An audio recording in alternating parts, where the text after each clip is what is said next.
Sahabat YKB, jumpa kembali dalam program Krida Bagimu Negeri. Program Krida Bagimu Negeri ini adalah kerjasama Yayasan Komunikasi Bersama dengan Universitas Kristen Krida Wacana, UKRIDA, tempat yang tepat menyiapkan masa depan bagi Anda bila Anda sebagai kaum muda dan masa depan bagi anak Anda bila Anda sebagai orang tua. Sahabat, program Krida Bagimu Negeri ini diselenggarakan sebagai media sarana bagi kita untuk membincang topik-topik tertentu yang kita lihat memang sedang mengemuka di tengah masyarakat dan melihatnya dari berbagai perspektif keilmuan seperti psikologi, ekonomi, sosial, budaya, kesehatan, dan tentu saja dalam perspektif iman Kristen. Saya sebagai pemandu percakapan, Pendeta Santi Adi Manurung. Sahabat, pada episode kali ini kita membincang topik tentang disiplin positif di keluarga. Disiplin positif di keluarga. Dan untuk membincang topik ini bersama saya, hadir di studio Ibu Pinkan Margareta, MPSI, psikolog CEC. Salam jumpa kembali Ibu Pinkan. Selamat berjumpa lagi Bu di tahun yang baru. Di tahun yang baru, tahun 2024. Iya. Penuh dengan semangat. Bu Pinkan, boleh tahu CEC ini apa ya? Certified Executive Coach. Certified Executive Coach. Ya. Oke. Baiklah, Bu Pinkan, ini kita membincang topik disiplin positif di keluarga. Ya. Saya mau bertanya dulu nih, kenapa ada kata positif di situ? Ya, jadi pendekatan disiplin positif ini memang berusaha untuk menetralisir, mengcounter pemahaman pada umumnya ya. Pada umumnya orang tuh kalau mendengar kata disiplin, ingatnya apa Bu Santi? Hukuman, Betul. ya kan? Ya. Punishment, hukuman. Ya. Padahal disiplin sendiri kan akar katanya disciple. Disciple itu murid. Jadi disiplin dalam konteks keluarga sebenarnya pendidikan, mendidik, membuat agar seseorang punya karakter murid yang mau belajar, yang mau mengembangkan diri. Nah, jadi kata positif di sini pendekatannya kita dekati secara positif. Jadi mendidik anak manusia itu tidak harus dengan kekerasan, dengan punishment gitu. Tapi tidak menghilangkan, justru sebetulnya mengembalikan tujuan pada yang semula ya. Benar. Ya. Karena sekian lama disiplin diasosiasikan selalu dengan sesuatu yang buruk ya. Ya, hukuman, sanksi begitu, konsekuensi atas perbuatan salah yang sudah dilakukan. Betul. Padahal sesungguhnya disiplin bukan itu. Yes. makna awal begitu ya. Makna Jadi mengembalikan begitu ya pada makna dan tujuan sesungguhnya yang semula. Nah, ini kan judul kita nih, disiplin positif di keluarga. Jadi rasanya kita sudah mulai bisa endus-endus. Nah. Disiplin yang dimaksud ini mulai di tengah keluarga. Sejauh mana ya, ataupun seperti apa peran keluarga dalam tumbuh kembang anak, khususnya dikaitkan dalam tadi lagi ya, disiplin itu. Ya. Disiplin itu akan nanti membangun moral kita, Bu. Jadi dan kita ini kan manusia, kita menjadi manusia yang manusiawi sebenarnya kan karena tataran moral kita yang membuat kita jadi bisa membedakan apa yang benar, apa yang tidak benar, apa yang patut, yang tidak patut, apa yang salah, tidak salah. Nah, akarnya ini di disiplin. Pendidikan disiplin begitu ya. Nah, disiplin yang awal sekali dialami oleh anak manusia itu di keluarga. Karena ketika lahir sebagai bayi itu dengan segala potensi bawaan hereditary ya, genetik. Genetik kita itu kan tidak hanya menentukan warna kulit, rambut, wajah, physical, tapi juga menentukan temperamen minimal. Jadi reaksi kita terhadap stimulus dari luar itu akan seperti apa. Temperamen kita itu dibawa. Lalu ada beberapa sifat yang juga genetik. Tetapi bayi itu ibaratnya seperti tanah liat lah ya Bu ya. Tanah liat itu masih belum ada bentuknya. Betul. Makanya kan rata-rata kalau kita lihat bayi ya sama ya kurang lebih ya, kayak mirip-mirip, lucu, polos, betul, menyenangkan. Betul. Semua bayi itu menyenangkan gitu. Kita menjadi tidak menyenangkan ketika sudah tumbuh dewasa. Tapi mau lihat bayi ras apapun, betul. Kepolosan dan kenaifan terpancar. Nah, jadi kalau ibarat tanah liat seperti ya masih gumpalan aja gitu Bu. Nah, disiplin di rumah itu yang akan membentuk. Ini akan tumbuh menjadi manusia yang seperti apa sikap, perilaku, tindakannya, terutama dari aspek moralitasnya. Jadi justru peran keluarga ini sangat penting, Ya. begitu ya, untuk membentuk Yap. apa tadi? Karakter, moral yang nanti muncul di karakter ya. Kalau moral itu kan behind ya. Oke. Moral values itu kan tidak tampak. Kita bisa lihat moral values lewat sikap, perilaku, tindakan orang kan. Oke. Karakternya dia. Oke. Nah, sejauh mana begitu ya? Sangat fundamentalnya ya. Oke. Keluarga membentuk anak berkaitan dengan menjadikan anak gitu ya, belajar menjadi murid, dididik begitu. Saya akan coba jawab pakai perspektifnya neuroscience ya Bu, Ya. yang bagaimana otak kita berkembang gitu. Manusia dewasa ini, sahabat YKB juga, kita ini kan bisa bernalar, bisa memutuskan. Ini kan suatu kompetensi yang tidak muncul ketika bayi. Bayi itu kita hanya bisa terlentang dan merasa tidak nyaman, kita menangis. Bahkan kita tidak punya kemampuan untuk menyampaikan lewat bahasa seperti sekarang. Ini kan sebuah kemampuan yang dipelajari. Ya kan? Sehingga kalau kita bicara seberapa fundamental pengalaman masa kanak-kanak, saya akan jawab sangat fundamental. Kenapa? Pada saat manusia usia 0 sampai 6 tahun, balita begitu ya, sebelum sekolah formal, sekolah dasar. Kapasitas kognitif kita itu masih dalam proses pengembangan. Belajar bicara, belajar memahami bahasa, belajar mengenal huruf, belajar semua basic ya, basic literasi itu kita berproses. Dalam kondisi otak yang masih sangat fundamental, sangat polos, maka anak manusia itu belajar lewat melihat perilaku. Lewat respon dari orang tua terhadap perilaku anak. Jadi ada aksi-reaksi. Gitu. Oleh karena itu, kalau ditanya, seberapa fundamental keluarga? Kalau ibarat rumah, dia fondasi. Nah, ketika rumah sudah jadi, fondasi itu kan nggak nampak ya, Bu? Tapi kekuatan bangunan itu kan terlihat dari fondasinya. Sehingga ketika ada misalnya gempa atau ada goncangan, rumah yang dibangun di atas fondasi yang kuat akan bertahan. Nah sama Bu, manusia itu akan kelihatan ketika ada tekanan hidup kan, ada goncangan. Nah disitulah nilai-nilai basic gitu, life, moral itu diletakkan oleh orang tua sebenarnya. Jadi keluarga yang dimaksud di sini adalah mostly parents ya. Itu dia. Inti ya, keluarga inti. Berarti keluarga dalam pengertian sini memang langsung pada orang tua. Keluarga batih. Yang memang meminta kehadiran anak mereka secara sadar. Minta kehadiran anak ya. Kadang-kadang tuh seperti kayak apa ya, sudah seperti semacam sewajarnya atau sudah seharusnya. Kalau nikah tuh punya anak. Ya, nanti kalau ditanya mau punya anak apa enggak, itu pertanyaan yang dianggap aneh. Kok ya pasti dong gitu. Iya. Ya pasti dong ya, begitu ya. Ya.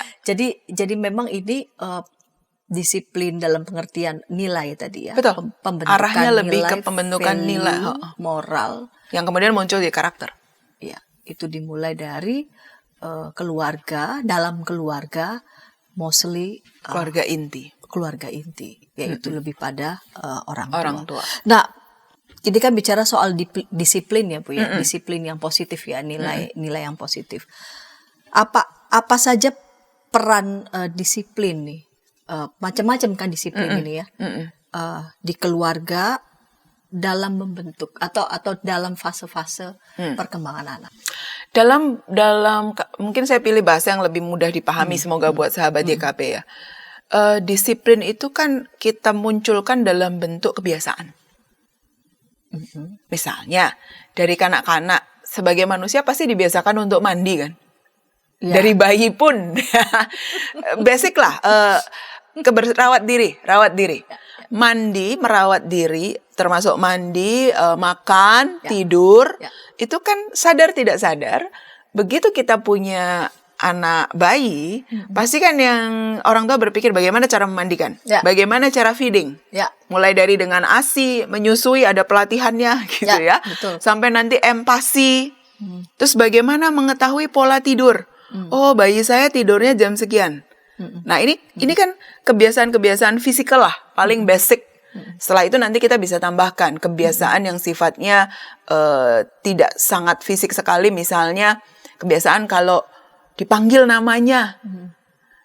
Coba kita pernah berpikir nggak, bayi itu kan tidak langsung tahu bahwa namanya adalah misalnya Pinkan gitu kan, enggak. Tapi ketika diujarkan terus-menerus, dan setiap kali orang tua memandang ke dia lalu memanggil Pinkan, oh kan dia mengasosiasikan, oh saya itu Pinkan, gitu kan. Jadi itu dari yang fisik sampai yang sifatnya ke mental gitu ya, apalagi kalau ke spiritual. Misalnya membiasakan, oh di dalam rumah kita akan sebelum makan selalu berdoa. Coba kalau kita pikirkan, ini kan hal-hal yang day by day dilatih kan, dibiasakan.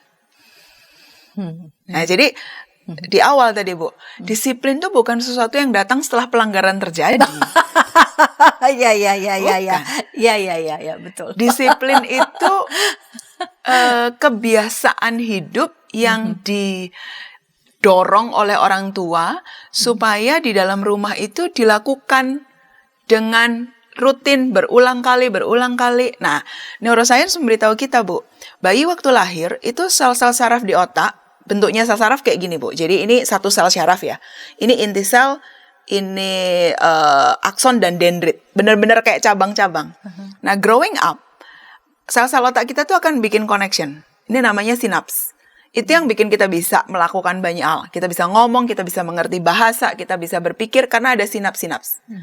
Nah, waktu lahir, miliaran sel saraf di otak tuh masih lepasan gini, Bu. Ini akan terkoneksi oleh apa? Pengalaman. Jadi, tindakan orang tua, mengajak bicara, menggendong, itu akan membentuk sinaps. Lalu nanti orang tua mengajar bahasa, berbicara, interaksi, dia nonton YouTube, dia nonton segala macam, itu akan connecting. Gitu. Dan kemudian shaping us. Nah, proses sampai manusia itu matang akal budinya, kalau pakai istilah bahasa Indonesia ya, moral akal budi. Itu neuroscience memberitahu kita tuh 20-ish di otak bagian depan, prefrontal cortex. Disitulah kita jadi bisa mengerti kenapa KTP diberikan usia 17 misalnya.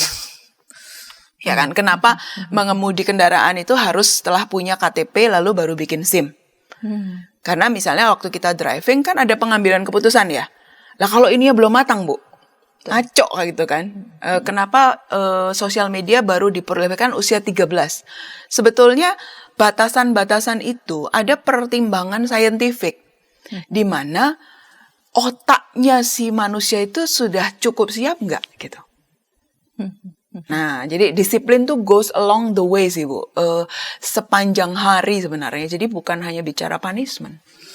Atau yaitu baru itu dilakukan setelah ada pelanggaran gitu ya. Exactly. Seringkali kan kita berpikir begitu ya. Jadi when we becoming adult sebenarnya mau punya anak kandung mau tidak, tapi kan sebenarnya kayak kita nih sebagai orang dewasa selalu ada younger people around us ya. Entah mau itu keponakan atau kalau seperti saya pengajar ada student, komunitas-komunitas kan selalu punya aturan sosial ya Bu. Gereja juga punya norms gitu. Itu kan part of discipline. Semua tata sosial, tata nilai sosial itu sebenarnya kan teaching us to becoming disciple toh, masyarakat yang kontributif, yang nggak merugikan bangsa gitu kan. Ya betul, mendisiplinkan, mendidik, betul, membentuk, ada nilai yang ingin dicapai betul. Gitu ya. Dan itu mesti dilakukan memang dibentuk day by day tadi. Betul. Mulai dari keluarga. Nah, kita mau ulas lagi nih peran disiplin apa saja begitu ya di keluarga dalam membentuk begitu ya anak, perkembangan pertumbuhan anak. Kita ulas itu segmen kedua, namun sebelumnya kita dengarkan pesan-pesan berikut ini.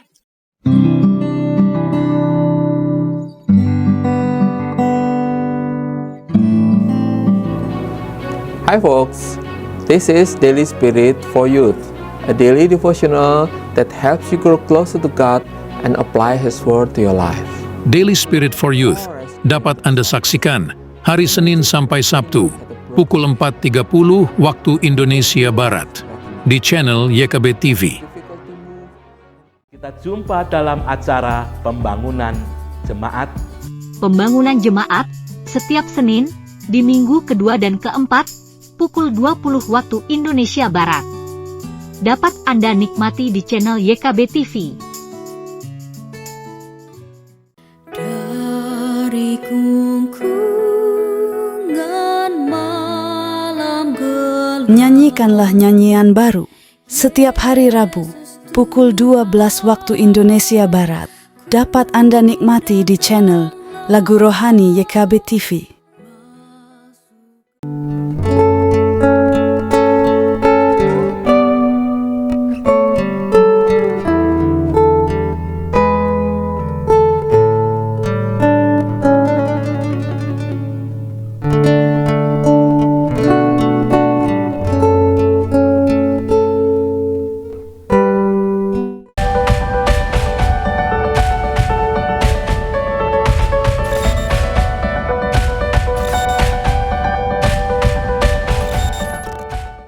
Sahabat senang masih bersama dengan kami dalam program Krida Bagimu Negeri. Pada episode kali ini kita membincang tentang disiplin positif di keluarga. Saat ini kita memasuki segmen kedua. Saya sebagai pemandu percakapan, Pendeta Santiadi Manurung, mengajak sahabat boleh berinteraksi di kolom komentar yang sudah tersedia. Dan untuk membincang topik ini, Ibu Pinkan Margareta MPSI, psikolog CEC, menolong kita untuk mengulas topik yang menarik ini. Bu Pinkan, kita lanjut di segmen yang kedua ini ya. Berkaitan dengan pendekatan disiplin, bagaimana pendekatan disiplin yang mengembangkan potensi anak? Ya, alih-alih membuat potensi hilang gitu ya Bu ya. Oke. Karena kalau disiplin yang keliru itu kan malah betul. merusak merusak anak. Nah, kita lihat prinsip dulu. Jadi disiplin positif ini memang dikembangkan oleh seorang psikolog, Jane Nielsen. Memang dari Amerika ya, psikolog perempuan yang berbasis kepada psikologi Adlerian. Adlerian itu another name teori yang meyakini bahwa manusia itu nama juga. Adler. Nah, kalau Adlerian tuh mazhabnya dia. Okay. Adler itu meyakini bahwa manusia itu makhluk sosial. Jadi tidak ada perilaku manusia yang ujuk-ujuk gitu, yang muncul tiba-tiba. Selalu ada relasi antara konteks dengan siapa dia bersosialisasi. Jadi ada relasi sosial yang akan menjadi konteks dari munculnya perilaku. Lebih mudahnya begini.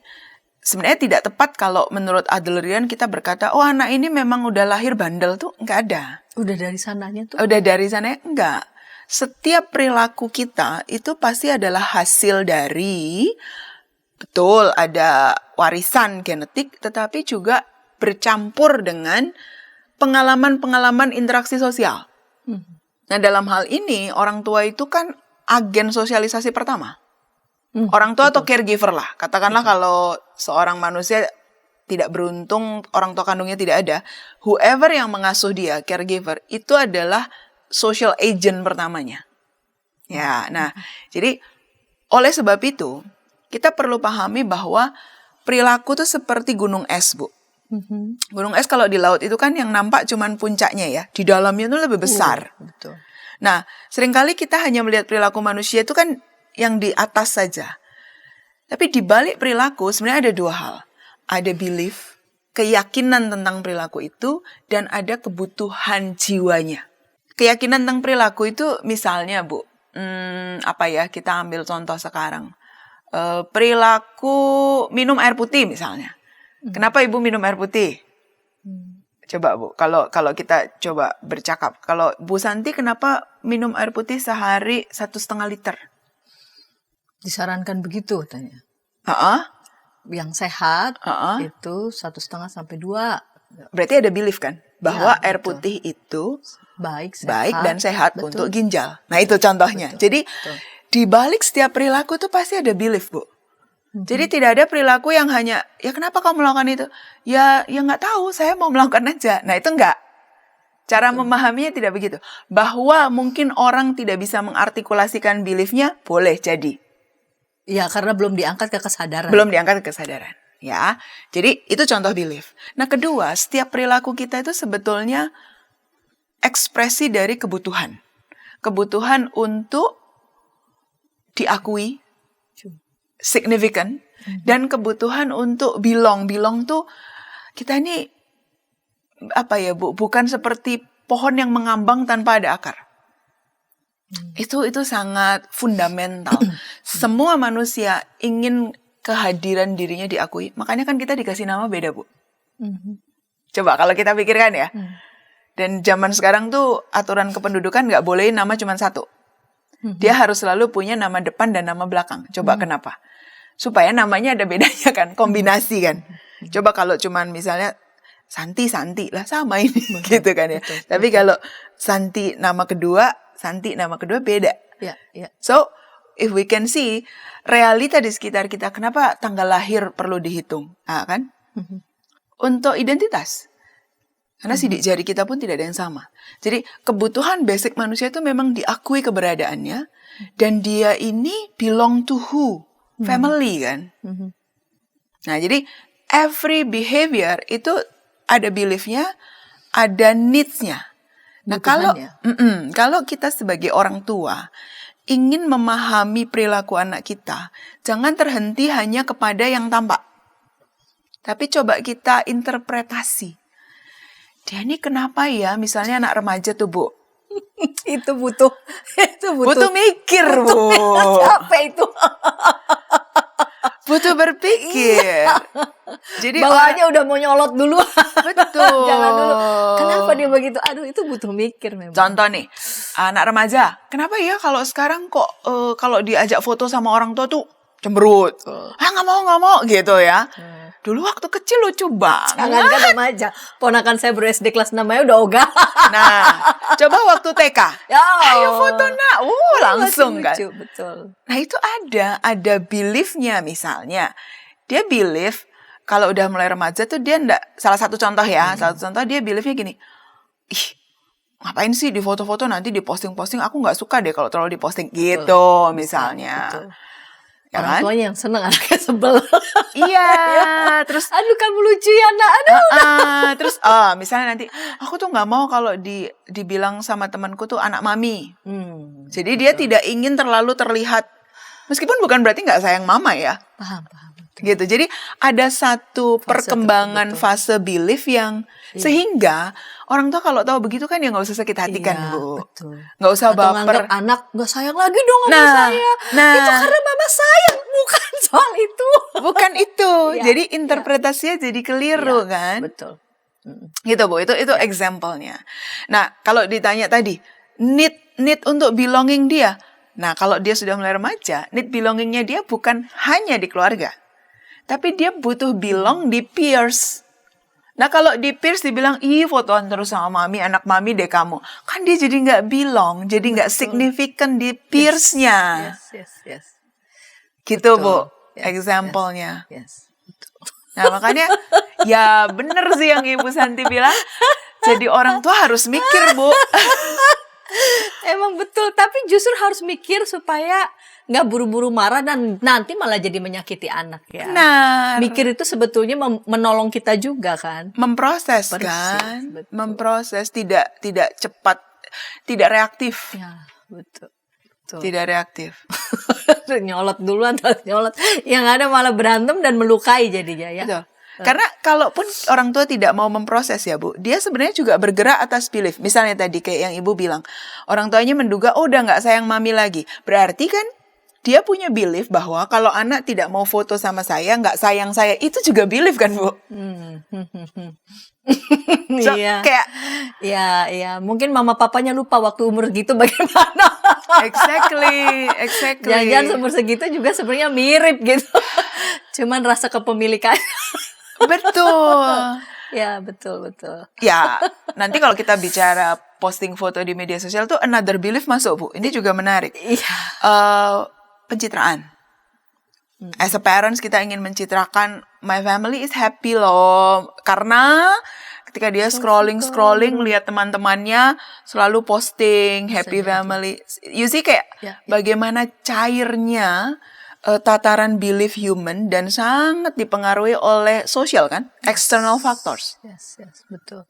Bahwa seolah-olah dengan itu mau mengatakan pada dunia, I'm success as a parent. yes, Tuh kan? betul. Dan keluarga kami bahagia. Tuh. See? Jadi Semudah itu. betul. Dan Betul. ada di dunia Bahwa yang sesudah foto itu kembali cemberut udah nggak dilihat lagi. betul. Betul. Dan teknologi digital ini kan membuat kita kadang-kadang tidak sempat untuk berpikir ya Bu. Betul. Tidak sempat untuk pause dan bertanya reflektif ya. Kenapa sih saya melakukan ini? Karena kita itu didorong untuk karena orang lain melakukan saya melakukan. Karena orang melakukan saya melakukan. Betul. Itu agak ngeri sih Bu. Betul. Ya, Agak itu ada belief tertentu bahwa yang orang lain melakukan maka aku juga harus melakukan. dan kita seperti tidak punya saringan ya. Kita seperti diindoktrinasi tanpa sadar mau pakai kata indoktrinasi, dihipnotis, dikendalikan. Kan bukan pakai senjata ya padahal ya. Exactly. Ya, dipersuasi sedemikian halusnya. Sampai kita bilang iya gitu. Exactly, sampai kita confirm gitu loh Bu. Yes, betul. Nah, Bu Pingat, bicara tentang pendekatan disiplin mengembangkan potensi anak, supaya supaya orang tua dimanapun gitu tertuntun begitu. Apa saja ya kriteria pendekatan disiplin yang mengembangkan potensi Positif. anak itu. Supaya orang tua bisa ngecek ya, Ya, cara betul. pendisiplinan saya nih udah masuk yang positif apa enggak Yes, gitu ya. betul. Oke, ada 5 Bu. Kita bahas satu-satu ya.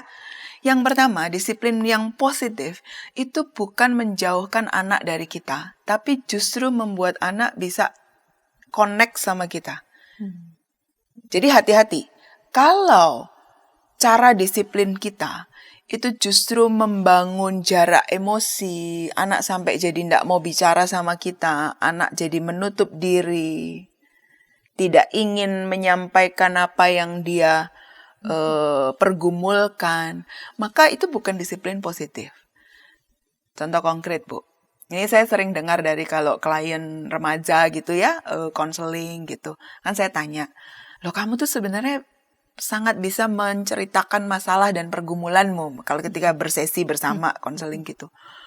Kenapa kamu tidak bisa mengatakan ini ke orang tua? Kalau ditanya orang tua, kamu kenapa sih? Ya nggak tahu, gitu ya. Ternyata bukan nggak tahu Bu, tapi enggan menyampaikan. Oh, terus saya tanya, kenapa enggan menyampaikan? Lah orang tua saya baru cerita satu kalimat, maka dia akan merespon berkalimat-kalimat, lalu isinya nasihat, ayat firman Tuhan, sehingga anak ini merasa tidak dipahami, padahal kebanyakan remaja ya Bu, kadang-kadang mereka hanya ingin didengar loh. Setelah mereka didengar tuh, kalau misalnya kita tanya, jadi menurutmu solusinya bagaimana? Itu mereka bisa. Adalah, meskipun mungkin belum perfect gitu ya solusinya, tetapi ide untuk mengatasi permasalahan dia tuh ada. Nah, di situ kan kemudian harusnya terjadi dialog. Orang tua sebagai yang sudah lebih berpengalaman, oh menurutmu begitu, tapi kalau kamu pilih A, nanti bisa ada konsekuensi begini-begini nih nak. Menurutmu bagaimana? Nah, dialog.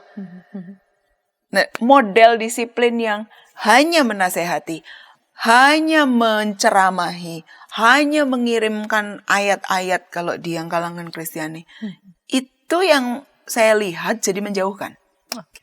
Atau misalnya kalimat orang tua memberikan aturan, misalnya sudah mulai remaja, tetap pulang jam 9 malam ya nak, gitu misalnya. Loh tapi temanku di sana jam 11, jam 12 boleh. Terus tidak ada percakapan. Mengapa concern, kan orang tua mesti bisa muncul dengan sebuah argumentasi. Kenapa jam 9? Apa sih belief behind? Jadi orang tua sendiri kan juga punya belief. Orang tua juga punya needs. Nah ini yang dipercakapkan Bu. Jadi itu hal pertama. Apakah metode disiplin kita mendekatkan atau justru menjauhkan? Sehingga Kalau anak yang menjadi tidak tahu apa sebetulnya yang ingin dicapai begitu ya. Nilai apa yang harusnya bisa dipahami gitu, dimaknai ya. betul. Yang kedua, cara menyampaikan disiplinnya Bu. gestur wajah kita, tubuh kita, intonasi suara, pilihan kata. Apakah meskipun kepada anak, kita tetap merespek mereka sebagai sesama manusia? Aduh, itu. Betul. Tidak merendahkan, Ya. tidak membuli, Ya. tidak membuat anak merasa, ingat tadi ada need signifikan kan? Seringkali tanpa sadar kita orang tua atau orang dewasa tuh membuat anak menjadi seperti kecil, seperti tidak ada. Ya karena di mata kita dia kecil gitu kan ya, karena kita lebih tua. Jadi kayak misalnya kalimat begini, kamu tuh tahu apa? Nah gitu. Kamu tuh tahu apa? Saya ini loh orang tua, kamu tuh nggak tahu apa-apa. Nah itu kan artinya yang dikhianati adalah need untuk dia signifikan ya Bu, as a human being. Belum lagi kalau kita menggunakan intonasi yang membentak dengan kasar, bahkan lebih parah lagi kalau pilihan kata ya, misalnya bodoh, apalagi Bu, tidak tahu diri, Ya itu. apalagi Tidak tahu diuntung ya itu. tidak tahu diuntung, tidak tahu balas budi. Ah, itu dia. Nah itu kan sebenarnya saya mengerti, mungkin maksud orang tua tidak dengan sadar ingin kasar ya. Karena orang tua sendiri juga mungkin bergumul dengan emosinya. Atau orang tuanya diperlakukan seperti itu oleh Bisa orang juga. tuanya lagi. Bisa juga. Ya. Padahal kalau kita logikakan secara sosial, kita ini loh orang dewasa, kalau misalnya saya dengan Ibu Pendeta Santi, saya kan juga nggak mungkin ngasarin Ibu gitu ya. Justru dengan orang lain yang bukan dekat, kita biasanya lebih bisa menjaga tutur kata, kehalusan budi bahasa. Tapi kenapa kepada orang yang semestinya paling dekat yang justru dia bisa paling kasar. Nah itu Bu, coba kita pikirkan. Coba kita renungkan, kenapa ya? Betul. Semestinya justru karena orang ini kita sayangi dan kita cintai, kita tidak kasar kan? Betul. Kita budi bahasanya halus, tutur kata halus. Jadi cara menyampaikan itu yang kedua. Yang ketiga, apakah disiplin yang kita berikan itu atau kita latihkan itu secara jangka panjang efektif, Bu? Contoh ini bisa kita terapkan pada banyak orang tua bertanya hukuman fisik. Jadi misalnya mencubit, memukul, itu kan menimbulkan rasa sakit pada tubuh. Dan itu memang efektif untuk menghentikan perilaku, Bu. Terutama pada anak-anak. Kalau misalnya anak-anak nangis bergulung-gulung ya umur 3-4 tahun. Cubit aja, Bu. Sakit kan dia? Dia berhenti. Tapi pertanyaannya, dia mengerti nggak bahwa yang kita tidak kehendaki adalah menangis berguling-guling kan? Nah, dia perlu diajak mengerti mengapa menangis berguling-guling itu tidak kita kehendaki. Misalnya, kita kehendaki kalau kamu ingin sesuatu, sampaikanlah. Tidak perlu dengan tantrum. Tapi coba, kalau dia nangis tantrum, cubit. Pesan yang kita kirim apa? Kamu nangis, saya sakiti. Jadi kalau ada orang nangis, dia mungkin bisa begitu, tidak betah, tidak senang, Tidak punya suka. kepekaan emosi, toh Bu. Betul. Tidak suka, ya betul. Dan akhirnya juga bisa berkembang kepada menangis itu tidak boleh. Yes. Wah, ini masalah lagi Bu nanti di usia dewasa. Iya. Ketika emosi-emosi yang sedih itu ditolak kan? Ya, betul. Ditekan. Betul. See, Betul. for the long term, Iya. efektif nggak? Iya. Nah ini kan, balik lagi Bu, orang tuh harus mikir. Jadi, sebuah perilaku yang saya lakukan untuk anak, tidak hanya untuk saat ini, menghentikan perilaku atau menghalangi perilaku itu muncul, tapi untuk jangka panjang, edukasi apa? Pesan apa? Value moral apa? Itu yang ketiga. Oke, kita lanjut di dua lagi. 2 lagi. 4 dan 5, kita ulas Betul. itu segmen 3, namun sebelumnya kita dengarkan pesan-pesan berikut ini.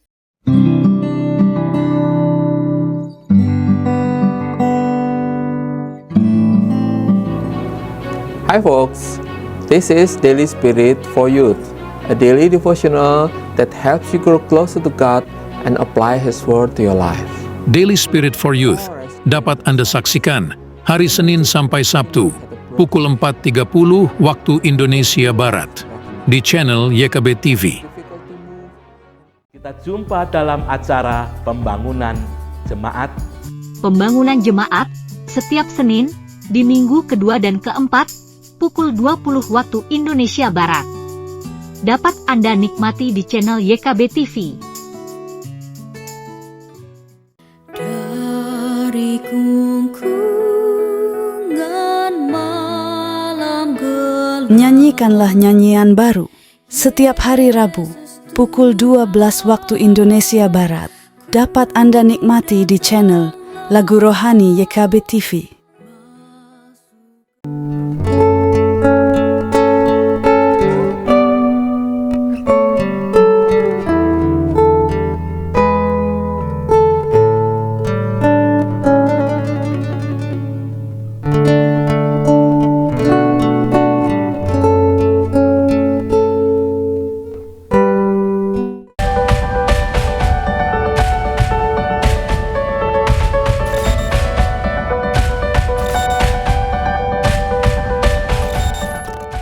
Sahabat, senang masih bersama dengan kami dalam program Krida Bagimu Negeri. Pada episode kali ini kita membincang tentang disiplin positif di keluarga.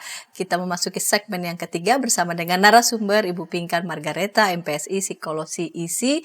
Saya sebagai pemandu percakapan mengajak sahabat boleh berinteraksi di kolom komentar yang tersedia. Baik, Bu Pinkan, kita lanjutkan Mari, Bu. dua kriteria berkaitan dengan kriteria untuk meninjau peraturan-peraturan yang sudah diterapkan itu di dalam keluarga. Apakah itu sudah melakukan pendekatan disiplin yang mengembangkan potensi anak?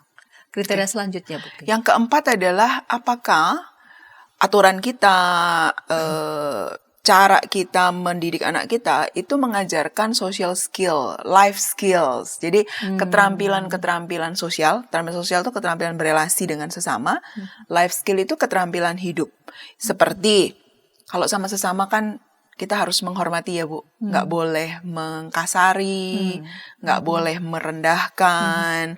Lalu problem solving, life skills itu. Kan hidup kan pasti akan selalu ada masalah ya Bu ya. Betul. Kalau mau tidak ada masalah itu di ruangan 2x1 kuburan. Selesai. Tapi selama kita hidup, there will be problems gitu. Pada saat kanak-kanak merasa lapar itu problems. Dan dia harus solve toh. Mengatakan ke orang tua bahwa saya lapar. Dari sesimpel itu. Kandung kemih penuh. Saya harus mengeluarkan air seni, maka pergi ke toilet. Kalau saya bilang masalah tuh jangan bayangin yang gede dulu lah. Betul. Tapi kan dari kecil itu sudah terjadi. Nah, apakah cara kita mendidik anak kita tuh mengajarkan keterampilan sosial dan life skills atau tidak? Contoh yang tidak tuh begini. Kalau misalnya tadi kita sudah sempat singgung, cara orang tua dalam mendidik anak selalu dengan omelan dan bahkan mungkin kata-kata kasar. Itu kan mengirim pesan social skill yang tidak baik tuh Bu. Atau hukuman fisik. Jadi kalau ada pelanggaran maka boleh dicubit, boleh pukul, boleh tampar gitu ya. Maka kan pesan buat anak social skill-nya. Jadi nanti kalau saya punya teman saya salah, saya gimana? Saya boleh toh Bu. Saya boleh pukul dia, boleh cubit dia. Saya boleh merendahkan. Makanya sampai hari ini kita bicara bullying tuh gak selesai-selesai Bu. Betul. Gak selesai-selesai kita. Betul. Pertanyaannya, dari mana anak-anak kita memperoleh sebuah role model bahwa as a human being kita boleh merendahkan orang? Bukankah dari orang yang lebih dewasa Bu? Betul. Ya kan? Jadi itu tadi, kalau kita bicara life skills, oke deh, saya pakai contoh simple. Penggunaan Pampers. Pampers itu kan harusnya sampai sekitar 2 tahun. Tapi ada tuh yang sampai Pampers sampai 5 tahun. Apa kaitannya sama Pampers? Pampers itu tidak melatih anak untuk solving the problem ketika kandung kemihnya penuh. Iya. Kan apalagi kalau Pampersnya sudah sangat baik tuh, yang 5 detik langsung kering. Bagaimana Bu? Coba. Berarti kan dia ingin kencing, ya udah di situ aja, nggak perlu cari. Betul. Nah ini nanti kalau tarikannya ke orang dewasa ya Bu, kita banyak lihat. Kita merasakan marah tuh nggak salah Bu, marah tuh manusiawi. Pada saat sesuatu terjadi di luar yang kita bayangkan, kita mungkin kecewa, kita marah. Tapi kan kita perlu tahu mengeluarkan marah yang baik itu yang patut. Yang patut tuh di mana? Sama halnya kalau kita orang dewasa, kita nggak mungkin buang air kecil di public space gitu. Kita cari tempat yang baik. Nah, coba kita lihat orang-orang kita sekarang di jalan kesenggol sedikit, kita marah, wajar. Waduh, motor saya, mobil saya. Tapi kan cara mengeluarkan, tiba-tiba ada yang pukul orang. Nah, itu loh, Bu. Todongkan senjata. Itu life skill untuk problem solving emotional. Jadi pendidikan kita, disiplin kita itu contribute to that or not. Itu yang perlu ditimbang ya, ditimbang oleh orang tua. Yang kelima, ini baik, terakhir tapi baik. Apakah disiplin kita mengajak anak untuk menemukan potensi dan kapabilitas mereka? Apakah disiplin kita memberi ruang untuk mereka punya tempat latihan otonom, Bu? Memilih, memutuskan. Nah, ini kalau dari kecil gampang sih, Bu. Ke anak 4-5 tahun.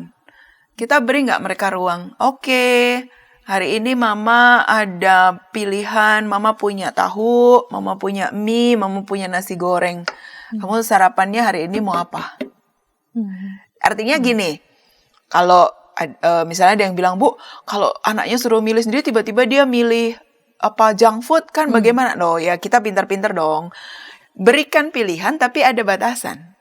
Tapi ide bahwa mereka berlatih memilih, itu kan terjadi, Bu. Alih-alih gini, nih pokoknya hari ini kamu makan roti, nggak ada opsi. Gitu.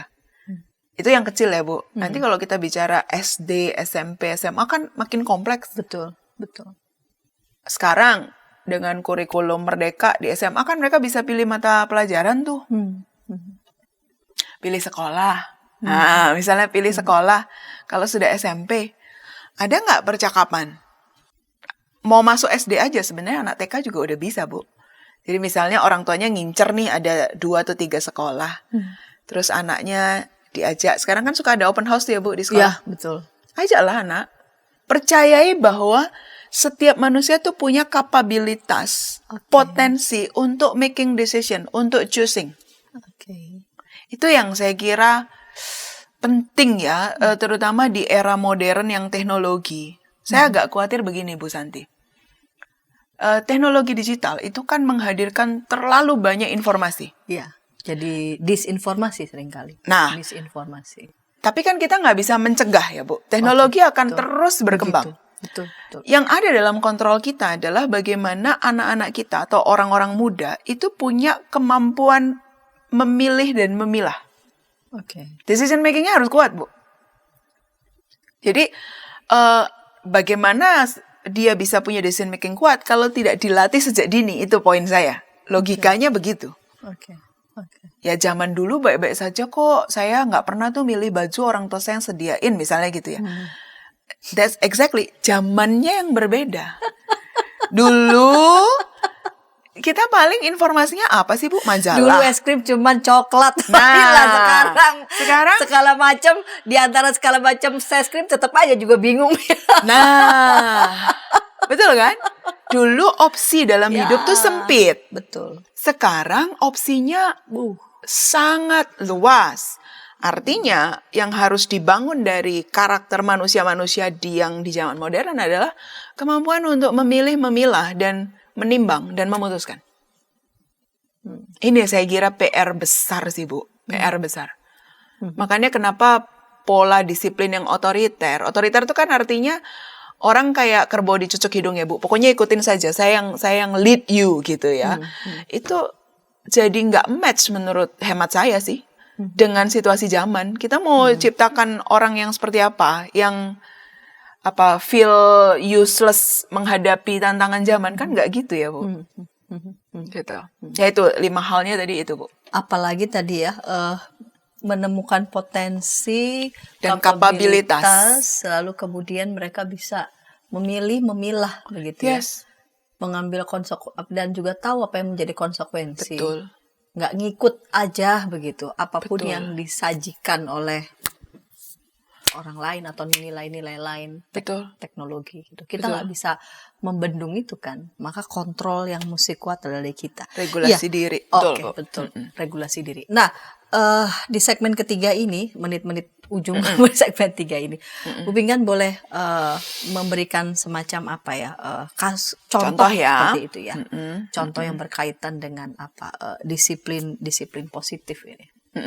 Kita coba pilih mungkin yang agak gedean deh ya, kaitannya sama medsos dan anak remaja gitu ya. Misalnya contoh kasusnya misalnya Bapak Ibu orang tua menemukan ternyata anak Anda punya akun kedua. Waduh, IG gitu ya. Hebat bisa menemukan akun kedua IG. Terus di akun itu biasanya mereka mengunggah hal-hal yang menurut tataran orang tua itu nggak patut, nggak pantas gitu ya. Misalnya foto atau komen kata-kata yang nggak patut dan nggak pantas. Nah, di sini kan teruji nih, apa reaksi orang tua? Apa bentuk respon pendidikan disiplin yang akan dilakukan orang tua terhadap remaja? Gitu ya. Nah, mari kita coba pakai pola berpikir tadi, Bu. Yang gunung es dulu. Perilakunya apa? Mengunggah yang tidak patut di media sosial. Cek dulu, ngobrol sama anak. Belief di balik unggahan itu apa? Bercakap sama anak. Misalnya anak bilang gini, dari alasan, ya saya mengkorek-korek memori dari ngobrol sama klien remaja. Ya abis semua temanku punya 2 akun. Ada yang di level itu, Bu. Jadi ada yang sebenarnya bukan karena sesuatu yang sangat bagaimana gitu, bukan dia ingin menyembunyikan sesuatu. Tapi karena semua teman saya siswa SMP punya 2 akun, ya saya juga punya 2 gitu. Itu satu, berarti kan kita ketahuan belief-nya. Nah, kalau sudah belief ini ketahuan, turun ke bawah. Berarti needs yang dia ingin jawab atau penuhi dengan perilaku punya akun kedua tuh apa sih? Diterima teman. Nah, sekarang Bu Santi, kalau kita tahu begitu, kan orang tua jadi lebih tajam, nggak liar pikirannya. Oh, anak saya menyembunyikan sesuatu, anak saya nggak jujur sama saya. Ini kan gugur semua, Bu. Once kita tahu bahwa sebetulnya belief dia tentang akun IG kedua adalah ini, dan itu didasari oleh kebutuhan untuk diterima, exist, significant between his peers atau her peers. Oke, udah sampai situ toh. Nah, terus lanjut. Kalau kita kemudian melihat bahwa ternyata nggak baik loh nak, kalau unggahannya tuh seperti itu, misalnya kata-katanya kasar, nggak cuma di IG, Bu. Saya tuh temukan ada beberapa anak remaja kalau sama orang tua mah halus ya. Begitu dia main game online, Anda lihat chatnya, kata-katanya kasar. Dan dia itu bisa kayak bermain 2 peran. Jadi kalau di depan orang tua dia nggak akan berkata kasar, tapi di luar dia akan berkata kasar. Masuk dunia itu kan. Betul. Nah, yang saya banyak lihat, kebanyakan tuh didorong oleh need to be accepted oleh peers. Nah, sekarang pertanyaannya, masuk dunia itu. Ya, tantangannya buat kita orang tua. Bagaimana? Bagaimana kita mengeducate, mendisiplin? Pesan yang harusnya kita kirim kan, nak, memang teman itu banyak macam. Ada teman yang membawa hal baik, ada teman yang bisa membawa hal tidak baik. Nah, berarti apa nih usaha yang bisa kita dampingkan sebagai solusi buat anak remaja ini? Either membantu dia berpikir ada teman lain nggak ya yang pengaruhnya lebih baik buat saya, itu memberikan energi ya teman itu, betul. Betul ya kan? Makanya di poin ini saya tuh sering katakan kepada orang tua, harus diakui menjadi remaja sekarang tidak mudah, Bu. Makanya kalau kita dalam konteks Kristiani, saya selalu menyarankan, ayo kita bangun kampung yang sehat buat anak-anak kita bergaul, yaitu di mana? Ya remaja pemuda gereja yang kita harapkan bergerak dalam value moral yang sama kan, Bu. Lah kalau misalnya kayak di sekolah, terus temannya itu value moralnya memang misalnya dari keluarga yang mengizinkan perilaku-perilaku yang beda dengan value kita, kan kita nggak punya otonomi untuk ganggu keluarga orang lain kan, Bu. Betul. Tapi kita bisa menciptakan kampung, circle yang sehat gitu, cukup sehat gitu buat anak-anak kita. Nah, disitulah komunitas, Bu. Disitulah kenapa sih, kalau sekarang orang tanya saya, ke gereja bisa online aja, entar dulu. Kalau cuman online itu kan hilang sisi komunitasnya. Betul. Tapi the idea of church as one community adalah tempat bertumbuh bersama kan. Betul. Anaknya temenan, papa mamanya temenan, ya kan, nanti menua bersama, anaknya lagi kan begitu, Bu. The idea tuh kan itu. Nah itu, Bukan cuma sekedar datang nyanyi terus pulang kan nggak ada circle apa yang mau dibentuk begitu ya. Dan Betul. turut memberikan pengaruh pada value-nya, membentuk value-nya, karakternya. jadi perilakunya cuma satu nih Bu ya, tapi kan kalau kita orang tua melatih berpikir pakai prinsip-prinsip tadi, what is the belief, what is the needs. Setelah itu, bagaimana kita deliver? Waktu kita mengajak duduk bicara soal, nak, punya akun IG ya? Kamu ini ya, ini yang bikin disconnected. Kamu tuh mau rahasia-rahasia ya? Marahin, ngomelin, udah disconnected. Oke. Tapi coba kalau kita Sayangnya karena udah marah-marah duluan, ini malah jadi nggak nyampe ya. itu Langsung marah dan langsung kan menjauh. langsung kan? menuduh, langsung menjudge. Nah, kalau bicara sama remaja, Bu, we need to listen first. We need to listen first. Kupingnya 2, Bu. Mulutnya 1. Nah itu egonya mesti Diturunkan. Dengan jadi, nah ini mungkin ya, belief orang tua yang saya tuh tahu kamu dari bayi, jadi perilakumu apa saya pasti tahu. Itu yang saya argue sih. Nggak bisa, Bu. Nowadays, anak-anak kita itu kan inputnya bukan cuma dari kita. When parents mengizinkan anaknya lihat YouTube ataupun media sosial, dan influence dari mereka kan masuk. Dan kita kan nggak mantengin terus, Bu, dia lihat apa, betul kan? Terus ada teman dan sebagainya. Jadi, beliefnya orang tua juga perlu untuk begini. Oke, nanya dulu, klarifikasi dulu, konfirmasi dulu. Saya melihat perilakumu ini, nak. Mengapa? Apa dibalik perilaku itu? Apa sih sebetulnya? Itu dipercakapkan. Nah, jadi making connection, lalu ketika menyampaikan nggak usah, ya menurut saya sih, omelan tuh perlu kita rubah kali ya, Bu. Apalagi kalau sudah remaja, Bu. Mereka suka diajak bercakap, tapi kalau sudah satu arah diomelin, kita push them away sebenarnya. Ya kan? Lalu pikirkan, efektif jangka panjang nggak?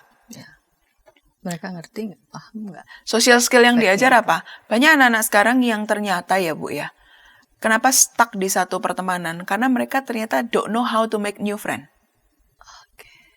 Ini fenomena yang real. Jadi anak remaja sekarang itu tidak tahu bagaimana cara berteman, memulai ketemu orang baru nih Bu. Betul, persis. Kayak misalnya, kayak tadi saya hadir sama tahun baru kemarin liburan di mana, small talking, chat. Itu skill yang kita take it for granted karena dulu kita belum ada internet ya Bu. Jadi apalagi disuruh merantau. Nah, kan kita pasti kayak suruh merantau ya harus bisa. Iya kan? Buka circle baru ya. Betul. Making circle baru, chit-chat, bercakap-cakap. Boleh jadi beberapa anak yang misalnya tadi kembali ke dia punya akun berbeda atau dia berkata-kata kasar. Terus kita bilang, make new friends dong nak. How? Nah, kalau di poin itu orang tua sadar ya Bu. Perilaku anak yang tampaknya melanggar, membuat kita marah, sebenarnya adalah window opportunity untuk teaching something to them. Karena setelah kita analisa, kita menemukan, oh ada skill yang belum dia kuasai. Gitu kan Bu. Menarik. Tapi ya memang saya juga membayangkan, jadi orang tua ini, kita butuh. Apalagi di zaman yang ini ya. Soalnya mereka kan lahir besar di zaman yang berbeda. Sedangkan mereka mesti menjadi orang tua di zaman ini. Kesimpulannya memang sekolah orang tua penting ya Bu.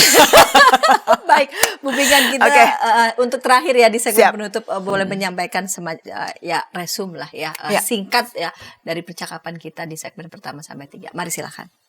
Baik, Bapak Ibu orang tua, sahabat YKB, kita perlu menyadari bahwa untuk bisa tetap relevan menjadi manusia di zaman modern di mana perkembangan teknologi itu akan semakin cepat dan tidak bisa kita bendung, maka yang bisa kita lakukan adalah memperkuat keluarga. Dan salah satu aspek yang kita perkuat dalam keluarga adalah bentuk-bentuk pendisiplinan kita. Hendaknya kita tidak sekedar copy-paste cara disiplin-disiplin yang sudah tidak lagi relevan sebenarnya dari generasi di atas kita. Tapi kita mulai untuk memberi diri belajar bagaimana cara disiplin yang positif, disiplin yang akan membangun potensi anak kita, membangun karakter anak kita, sehingga pada saat mereka masuk di usia dewasa, kita bisa dengan cukup lega, cukup percaya diri berkata, saya sudah menemani engkau punya karakter yang siap jadi manusia yang bermanfaat bagi sesama, bagi Tuhan, dan dia bisa menjadi manusia yang juga bahagia dengan kehidupannya. Terima kasih atas atensinya. Ya, terima kasih Bu Pinkan. Ya, sahabat, dalam kehidupan kita sehari-hari Tuhan juga acap kali selalu mau ingin bercakap-cakap dengan kita, begitu ya. Dalam menjalani hidup sehari-hari, kadang-kala juga kita merasa bingung begitu, apa yang harus kita lakukan, nilai apa yang mesti kita yakini. Dan ketika Tuhan mendapati kita berada pada jalan yang tidak seharusnya, dia selalu akan berupaya untuk selalu menggapai dan mencapai kita. Ketika dalam proses kehidupan sehari-hari kita ditegur, itu adalah proses didikan yang Tuhan hendak mau berikan kepada kita. Ayub 5 ayat 17, sesungguhnya berbahagialah manusia yang ditegur Allah, sebab itu janganlah engkau menolak didikan yang maha kuasa. Biarlah kita menjadi anak-anak Tuhan yang selalu membuka hati dan pikiran kita untuk selalu boleh dievaluasi, untuk selalu boleh dididik untuk kebaikan kita, secara khusus untuk semua orang tua ya, untuk semua keluarga. Kita selalu mau menjadi keluarga yang baik, yang bertumbuh, yang berkenan kepada Tuhan. Dan biarlah melalui tayangan ini juga boleh menjadi sarana media buat semua keluarga, orang tua, anak untuk bertumbuh, sama-sama bertumbuh. Sekali lagi terima kasih Terima kasih Bu Pendeta dan Santi. sampai jumpa di pekan yang akan datang dengan topik-topik menarik lainnya dalam program Krida Bagimu Negeri. Sampai jumpa.